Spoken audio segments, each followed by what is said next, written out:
Hello everyone and welcome back to Terrafirmagreg. You see that at the top? Fusion Reactor Computer Mark II. I upgraded our fusion reactor. It's got this pretty fusion glass now. And I think it's time we make some more helium plasma. So let's turn this bad boy on. I've got a ton of tritium, a ton of deuterium. I think I have 1,000 buckets of each. There's only 500 in each of those. Let's see. Nope, that's not how you smell it. How do you spell tritium? I've been saying it wrong the whole time. Yeah, look, 1,000 extra in here and almost 1,000 extra of that as well. We're making a ton of plasma. Now, when I made this, I used a lot of output and input hatches on all the sides, as you can see, to save from having to make these fusion machine casings Mach 2 because they take a long time to make and it's kind of annoying. And it's decided for some reason to use this output hatch. I don't know how it decides that, but I think that's the one it's still using. Hopefully, let's take a look at our plasma. It is still going down, so it might be using a different output hatch this time. I'm gonna have to figure out which one it's using. Oh my gosh, why is it doing that? Should I just disable them? I don't think that works. Output hatch. Oh, found it. It's using this one now for some reason. Let's go stick an interface on that. There we go. I'm using interfaces to auto output things into the system, and it's much faster. It's instant. It's really nice. Helium plasma going in. So I've been trying to solve our power issues. Previously we were using high octane gas. Someone in the Discord recommended just trying to spam diesel. I don't know if that's a great solution. It probably is. If they're in the Discord, they'd usually know what they're talking about in TFG. But for now, I'm testing out more of these turbines, these large plasma turbines. So it just takes hydrogen to make the deuterium and tritium. And we've got that set up over here. I'm keeping 1,000 buckets of deuterium and 1,000 buckets of tritium. And I've got this large centrifuge, basically, that's centrifuging hydrogen for it. And with seawater, we're getting a ton of hydrogen. We only have 14,000, so it is going down. I only have 2 electrolyzers currently running for that hydrogen. I should maybe spam a bunch of them. I'm actually going to turn these off for now, I think. Let's go down, let's say keep 100 buckets. I don't need it just using up all my hydrogen because it is going to constantly fill these buffers too. Because this thing's on and it runs so quickly. It's so nice. But yeah, I want to try spamming a bunch of these. We have 4 right now, and I was looking at the turbine rotors. The turbine rotors, right now we have HSSE, I believe, yeah, which is 280% power, 140% efficiency. I want to upgrade to tritanium and then eventually neutronium. Tritanium is going to increase the efficiency by 80%, but bring down the power by about 60%. So for that to be worth it, I would need to make a bunch more of these, which is entirely doable. It's just a lot of tungsten steel. And then neutronium is crazy. Look, it cranks up the power to 400% and has the best efficiency. So neutronium is where we want to be eventually. For some reason, when you click the recipe, it doesn't show properly. You gotta scroll through all of these to figure out which one it is. But yeah, neutronium takes neutronium, obviously. I was processing a few ores as well. Now that we have our tier 2 fusion computer, well, I'll show you how I made it real quick. The fusion reactor. I had to make a computer.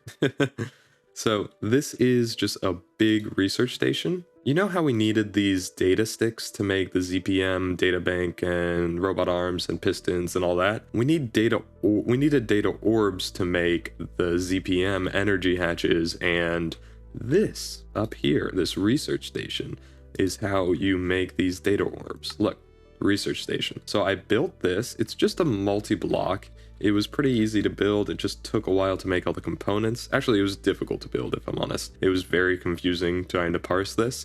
But we have a computation data reception hatch. How this thing works is it takes energy and like computation data, and you put a data orb in here and what you want to research in here. For instance, this data orb that you need to make the Mach 2, you have to research a Mach 1 with the data orb, and it makes the Mach 2 data orb, which I think is in our system. Yeah, fusion reactor computer Mach 2. We needed that to make it, and it doesn't take terribly long, but the computation power, yeah, I didn't set this thing up quite right. Or maybe it's out of coolant. Yeah, it's out of coolant, so these components decayed. I'll show you how this works. The computation data reception receives computational data, and you need optical pipes to transmit it from transmission hatch, which is in this HPCA, which is basically just a computer. It has these 9 spots, you need active cooling. Heat sinks provide 1 passive cooling. Active cooling provides 2 cooling. And then each one of these computation components requires, I think, 2 cooling. So this requires 8 cooling, and we're getting 2, 4, 6, and then 1 and 1. So that's 8. This hatch has run out of PCB coolant. And if they're not cooled, even while idle, they will burn up. So these components are no longer useful, unfortunately. I'll have to make more. But that unlocked ZPM energy hatches for us. And most importantly, it unlocked these 16 amp ZPM dynamo hatches. So we're actually outputting 16 amps of ZPM instead of 16 amps of LUV, which is way, way better. And of course, it unlocked this 64 amp substation dynamo hatch. I'm just emptying batteries with this one. I guess I should put my helmet on. It does auto feed me. It doesn't auto drink for me. And someone in the Discord was telling me it will, look, it says, where does it say? It says nullifies harmful effects. Yeah, that doesn't work. The harmful effects we get from thirst still affect. It's, unfortunately, I do have to keep drinking. It's fine. We unlocked the ZPM64 amp Dymo hatch, so we can actually input all 4 of these, right? 16 each is 64, and it's going into this. We also unlocked in there, I have, what are these? I used empty tier 2 capacitors and combined them with energy modules. So those are actually ZPM batteries, and look how much. We can hold 432 billion EU. I think that's probably enough. I'm not going to build another power substation. I think this is the max battery. I'm actually not sure. Oh, UV UHV. So we will upgrade it eventually once we get to ultra high voltage. Wow, that's crazy. So this has solved our power issues for now. As you can see, our plasma levels have shot way up. We've made about almost 300 buckets in the past, 8 minutes. So that's good. It uses them really slowly. Our battery buffer is going up. And I've done our power distribution a little better. So we obviously unlocked the ZPM64 amp dynamo hatches to output this power, and we are using the 8x uranium rhodium dinaquidide wires. These are the ZPM superconductors, and they hold 64 amps. But not all of our machines use ZPM. These machines over here do, right? And then these we upgraded, and then we upgraded our assembly machine to use ZPM as well.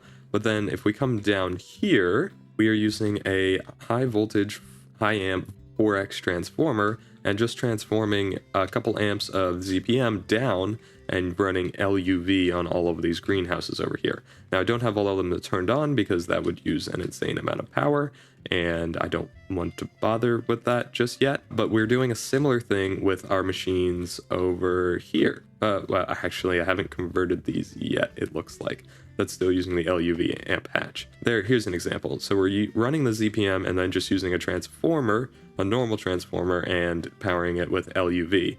We're doing the same thing over here. 2 transformers, 1 for every 2 LUV hatches, and we have this wire coming down through here. I think I went and I set these up too. Yeah, all the wiring is now off the ground, kind of in the wall a little bit. I fixed it a little bit. It's a bit nicer because people were like, oh my god, the wiring is crazy, right? It was all over the place. This has not been fixed, and this is entirely running off a battery buffer. I did fix our clean room too, though.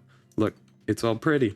It's just one ZPM diode with the ZPM assembler here, and then we convert it into a ludicrous LUV to power a bunch of laser engravers, a chemical reactor, and of course our circuit assembler up there. This is not powered. It's not used right now. I think it's one of the processes in polybenzene, but we have a lot of it, so it's okay right now. I'll fix it at some point. But yeah, so it's a lot cleaner in our clean room, even though soon we won't need it. Well, not soon. In ultimate voltage, we can make a cleaning maintenance hatch. Maybe I'll work on that today, actually. Yeah, I'm gonna look into that probably this episode.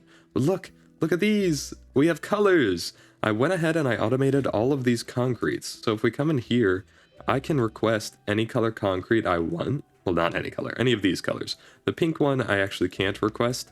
I used a spray can that we had left over, and I accidentally sprayed some pink just to see if it would work. We can. we can. The plan with these colors is to make a giant hot dog base. Flurben's on board. I let him know. We are gonna make a giant hot dog base. I don't know how. I don't know where. This base is insane. Maybe we'll make it over here, like behind these. Maybe we'll move these. Maybe we'll make it around them. I don't know. We're gonna make a giant hot dog. Maybe it won't be a base. Maybe it'll just be like behind this giant hot dog or on top of the base, or I don't know. Let me know what you guys think, what we should do. I cleaned up our distillation towers too. I don't know if I did that last episode or in between, but they're all multi-blocked, and we have liquid air, the fuels, we have coal tar, wood tar, heavy oil, all of that. We have a lot of the oils kind of paused right now because they use so much hydrogen, and hydrogen is what we're powering our plasma off of. So nothing's using hog anymore. We're not really producing it. These crackers aren't going. They were just cracking steam, cracking fuel with steam or cracking fuel with hydrogen. Again, a lot of hydrogen used for making hog, and it's just, it takes so much to make the hydrogen in terms of the infrastructure here. I don't want to build more electrolysis chambers. We have 2 running at LUV. I think even still our hydrogen, yeah, it's gone down 3,000 in the past 13 minutes. That's crazy. To make all of the concrete, I have a little rock crusher and, where is it? A forge hammer here. So we're making a bunch of gravel and we're making a bunch of sand because that's what you need for concrete. So that was pretty easy. And I'm just using these battery buffers. The canner, I just shoved right here so I could make those batteries. I guess I could pick it up now. I don't really need it out. And we can change this so it's facing the right direction. Yeah. What else? Let's see. Oh, you guys remember how we had like 250,000 stone dust? We had almost 300,000. Yeah, we have 16,000 now. I made it into a singularity. It takes 256,000 of anything and a 64k ME storage, and you make a singularity. I had to make that singularity to make this inscriber accumulation press so we could make printed accumulation circuits, so we can make accumulation processors, so we could make mega pattern providers. That's why everything looks so much nicer. These are all mega pattern providers, which provide twice the storage as a normal one. And I did something really cool actually. So back here, we have 0, 1, 2, 3, 4, no 5, 6, no 7, and 8. Those are the circuit settings on this assembler. And then for each circuit setting, we have a little network here. I guess I don't need these out. This is a little sub network. The quartz fiber just provides power to it. And then we can have all of these mega pattern providers going into one input bus and input hatch. Clearly some recipe is wrong because that should not have any leftover fluid in it. Oh well, I'll fix that at some point. Yeah, every now and then I gotta come in here and fix the hatches and buses and stuff. But now we have a much cleaner setup for each circuit on every one of our multi-blocks. I did the same thing over here. It's just got 2. And then over here, look at this. This is our bender. Almost everything uses 1, so we just have 6 of these on 1. And then we have 1 on 2, and then we have this one, which I don't even know. It makes the rhodium plates. I think that's on 0. No, that's on 9. Okay. We have a similar thing over here for our mixer. And then when we have 0 and 4, I think, we also have the input hatches because these recipes use liquids as well. And I added the liquids back to our recipes instead of just always supplying our machines with them. Also, something I've done is this. I made our first ultimate parallel control hatch. It is crazy. It can do up to 64 at once. It's fixed our issues with our extruder, which is so nice. I want to add that into all of our machines, but I was thinking, what is our biggest slowdown right now? It's the EBF, I think. I think our EBFs are the biggest slowdown right now, because there's a lot of recipes that take 30 or 60 seconds, and we can't use a parallel control hatch on them. That's where this comes in. You see all of these blocks? That's what I've been having autographed. The rotary hearth furnace. This can be parallelized with the control hatch, I believe. Yeah, it can parallelize with parallel control hatches. Recipe types EBF. So we're going to have 64 EBF recipes running at the same time if we stick an ultimate parallel control hatch on it. I want to build that this episode. Also, I upgraded our advanced data access hatch so we can hold more data in that thing. It's still full of data orbs. The research station we did, energy hatch. I made a large macerator. That was mostly for all the dyes, the dusts for the dyes. And I'm using this export bus to export some refined things. So I'm slowly doing some more ore processing as needed. We just have so much. Look, we have 32,000 gold, 80,000 aluminum. Like, we're pretty good on what we need. And especially when you combine like 5 things, you get, 5 ingots. So it's using 1 of each. We're not using a lot of one resource. I think tin, I did have to go get some. That was the one I was low on. And in our fusion reactor, I have made liquid naquadria, which was necessary for a few things. We just fluid solidify it to get the naquadria ingots, and we've used that in a few things. I'm not sure, maybe these use naquadria, not naquadria yet. We might have used it in our ultimate voltage circuit. Yeah, we have a UV circuit. Wow, we have so many ZBM circuits. We have our first UV circuit, the crystal processor mainframe. We actually have a few of them, and that's not the best kind just yet. I think we should build this big, massive multi-block. How big is this? The base of it is 1, 2, 3, 4, 5, 6. It's 13 by 13. Holy crap. It's going to take up like a whole big chunk. Where do I build this thing? I'm going to find a spot, and I think I'm going to build that this episode.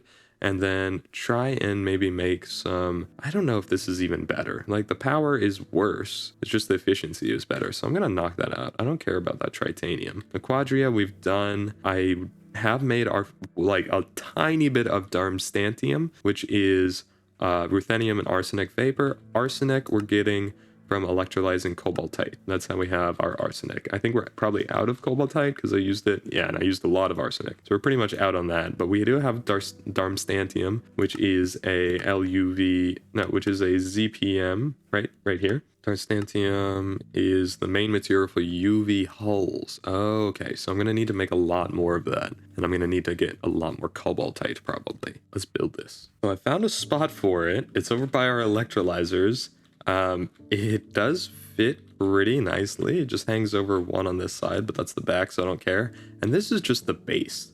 The base is enormous. Oh my goodness. I guess let's get this thing crafting up. And then the rotary hearth goes, oh my god, no, hold on. The base is 2 layers thick. No wonder I needed so many blocks. Second layer has 1, 2, 3, 4, 5 by 1 space on them. Okay. Well, I built the second layer and I realized I haven't actually built the rotary hearth furnace block. Whoops. What does this take? Did I make it in the system maybe? Rotary. No, I didn't even teach the system how to make it. So I'm going to have our system make that while I finish building this massive multi-block. Rotary hearth furnace. Oh gosh, it doesn't know how to make any of this stuff. This is going to take a bit. And we're researching our LUV field generator to make the ZPM one. So I can make this big old rotary hearth furnace. This is how this thing works. I had to just stick a bunch of cooling, passive cooling, and replace these 3. This is 6 to 3 times 2, so 6 to 6. It's providing 12 computation watts per tick. And then there we are, data orb. And then we just go stick this into our assembly line here. And I gotta teach it how to make a data orb too, though. Well, I've built it, except for some of the coil blocks, and I'll show you why. I've also haven't built this. If we go to our machine here, and we say rotary hearth furnace, you need ruthenium, trinium, americanium, neutronate. What a mouthful, right? So that means I need to make americium. I already have trinium. I do need neutronium, which is a tier 3 fusion reactor. Can't get to. But those are not the problem, believe it or not. Take a look. Ruthenium, trinium, the molten ruthenium, trinium, americium, neutronate. Look at this. Neon gas. Not a problem, right? Wait a second. You have to distill liquid nether air, and there's not another recipe. And the only way of getting liquid nether air is obviously freezing nether air. Or and then getting nether air, you need to gas collect in the nether. We are in Terrafirmagreg. We don't have a nether. How do I get neon? Is there another? I don't think there's another way of getting this ruthenium. Yeah, the liquid one, you have to have a solid version. You can't make it in a fusion reactor. And then, yeah, so I don't know how to get this ruthenium, trinium, americium, neutronate ingot. If you guys know how, or maybe it's just straight up not available. On the bright side, we have 2,000 helium plasma after going through all of that. If you guys know, leave a comment or join the Discord server and help my poor brain. But there's no point in building the rest of this until we can build this block. Well, the coils, because those are expensive. The rest of this is just really, these high temperature smelting casings are actually really easy to make. And I did build this because I think it looks cool. But yeah, if you have ideas for a hot dog base, go ahead and leave that in the comments. Join the Discord server, links in the description as always. Can you see me? Hey, Dragonian from the future here. I know my upload schedule's been a bit crazy. Thank you guys for being patient with me. I have a huge showcase this weekend and I have some family in town, so it's been really busy. I'm a professional ballroom and Latin dancer, if you didn't know. So yeah, it's been really busy. Also, I know that this ruthenium thing has actually already been fixed even before this video came out. You guys have a mod. You've already linked it in a previous video, I think. In a couple episodes, I'll get that mod. I've already recorded the next episode, so it'll take a little bit. We got to get the mod on the server and all that, and it fixes and adds some recipes so we can actually get neon and all that good stuff. And of course, I'll link it in the description once I get that mod in a future video. I'll mention it. Have a good one, everyone.